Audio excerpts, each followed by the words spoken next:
I hate to see this headline on Autosport, but to be honest, with how bad that race was and the reasons behind why it was so bad, I kind of see what he means. I kind of see what Fernando Alonso is saying when he says that the Japanese Grand Prix now has similar problems to Monaco. Of course, Monaco is a snooze fest these days for the most part. The cars can't get past, but that's because the tricky streets of the Principality are so tight and twisty.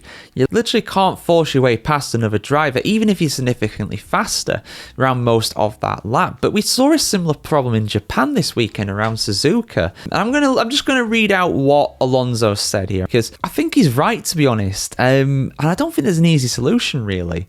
Maybe things will be different in 2026. We've got new cars. Maybe the cars will be better at following and passing and that sort of stuff. But I'm not overly convinced, to be honest. Let me show you why. Shout out to Autosport for actually covering this story. Fernando Alonso has compared Suzuka to Monaco in terms of being a Formula 1 race that is basically won on a Saturday during qualifying.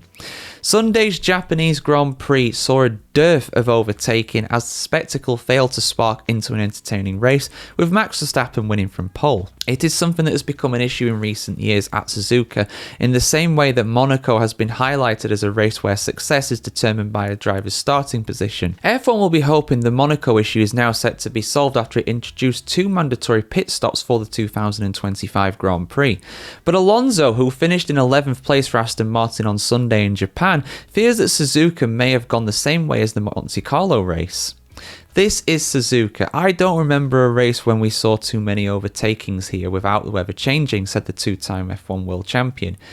I mean, Fernando, you were a part of the race in 2005. I mean, let's not forget that. But I know what he means. In general, if it's not wet weather, it's not a race that you see a lot of passing. It's always been difficult to overtake around there. It seems like we repeat always on Thursday how great Suzuka is, how great Monaco is, the glamour, the spectacular weekend. And then on Sunday, we wake up and say, Monaco is boring. What can we do to the track? Suzuka is boring. This is Formula 1 and Suzuka is great first.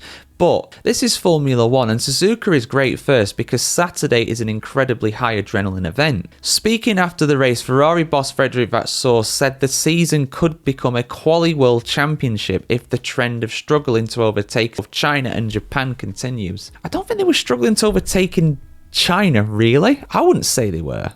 But in Japan, they definitely were. In what is the final year of the current regulations, there has not only been a convergence in car design, but simultaneously teams have also found ways around rules that were originally introduced to promote more overtaking. Across 2024, there were 70 fewer overtakes than a year earlier, despite there being 2 extra Grand Prix. All 4 races in 2025, meanwhile, 3 Grand Prix and 1 sprint, have been won from pole. Maybe one stop was not the race that we were hoping for, added Alonso on Sunday's Grand Prix. In the past, with multiple stops, maybe the tyres are different, but then we don't have any grip. We complain the tyres don't last, so instead of seeing the negative part of the weekend, I tried to enjoy what we experienced this weekend.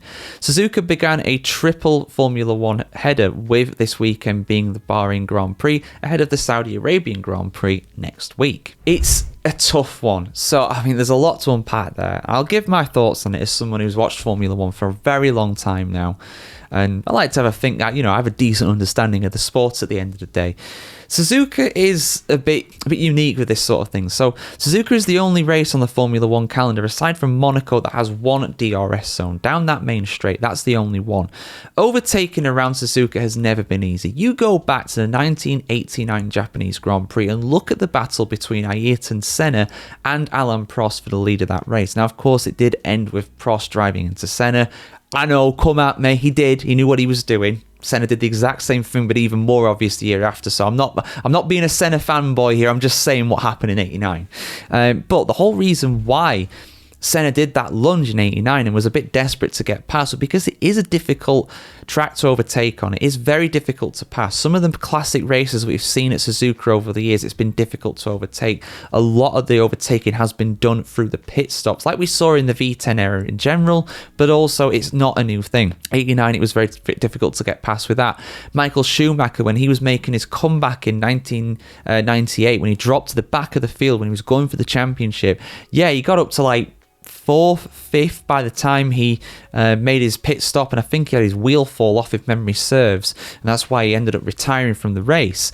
he made a lot of overtakes, but it was very difficult to get past. I remember he got stuck behind Damon Hill as well, which his brother Ralph was not very happy about. But yeah, that's a different story for another day. But yeah, it's very difficult to overtake around Suzuka. If you're just defending, it's very tough to pass. So that's nothing new. But it was really bad. It was really, really bad this year. It really was. And again, I feel like the aerodynamics of the car, and we saw this with Jack Doohan's crash as well. Even with DRS Open, they are, I mean, maybe in the race it's different, but in qualifying, they're going flat through turn 1. They have the pedal to the metal through there. They are not lifting through turn 1. They only brake in turn 2.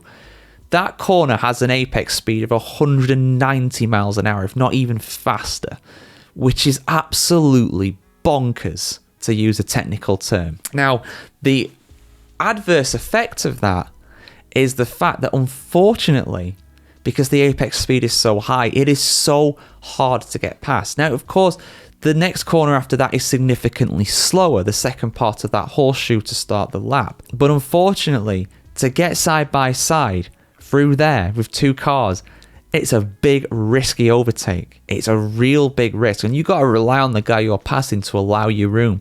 And I'm not having a go at them. I'm not. But the likes of people who defend very, elbows out like Max Verstappen will never, ever allow you that. They will never give you an inch with that. So that's why it's very hard to get past. But even then, we didn't see guys actually getting close enough to make an overtake. So what has to be done? Well, maybe the regulation change in 26 will actually help with this, but unfortunately, it's a track that is very difficult to overtake around. And unfortunately, we did see, people are, again, this is another thing, a bit of a side tangent, but people are always saying, we want proper tyres in Formula 1. Pirelli's tyres are terrible. They're always wearing out too quick. We had a race in Japan where the tyres were not running out. Antonelli, I'm convinced, could have done that entire race on a medium set of tyres. He did like 35, 40 laps on his opening stint. And that was on the softer of the two compounds. 3 compounds, I should say, sorry. The middle range one, the medium tyres. So that is what people want. People want tyres that don't run out. That is the kind of racing you're going to get. It's going to be exactly like the tyre war days, the V10 days, in that sort of era, but without the really cool sounding engines to make you kind of appease you. So I think you should be very careful if that's what you're wanting, because you'll get a lot more races like Suzuka. And honestly, I'm not too optimistic about Bahrain this weekend. Yes, it is a track where we see a lot more overtaking. It's easy to get past, but it's also unfortunately a track where we had pre-season testing. And in my opinion, if we have pre-season testing somewhere and then go for a Grand Prix, usually it's quite boring. Look at Circuit de Catalunya. That race for ages was an absolute snooze fest. Why? We went pre-season testing in Barcelona. Now it actually usually produces good races. I feel like changing the third sector has helped with that, of course, but not doing pre-season testing there, I think, is a bigger, more significant factor. Anyway, I've gone about this for a long time now. I hope you guys enjoyed this discussion, but yeah, unfortunately, Suzuka is at one of the best racing tracks in the world, but right now in Formula 1, because the way the cars are, unfortunately, and because the reliability of the cars as well, every single car finished the race. Only one car finished the lap down, Lance Stroll. I think he was the only one. And then there's also the fact, the last thing I've not mentioned about all this, the field spread. The closeness in the performance of the cars. Again, something what people want. They want competitiveness, convergence. They want all the drivers to be on as equal a footing as possible. But the kind of drawback to that, really, is the fact that unfortunately, there's not enough of a delta, a difference in the performance of the cars to be able to get overtakes.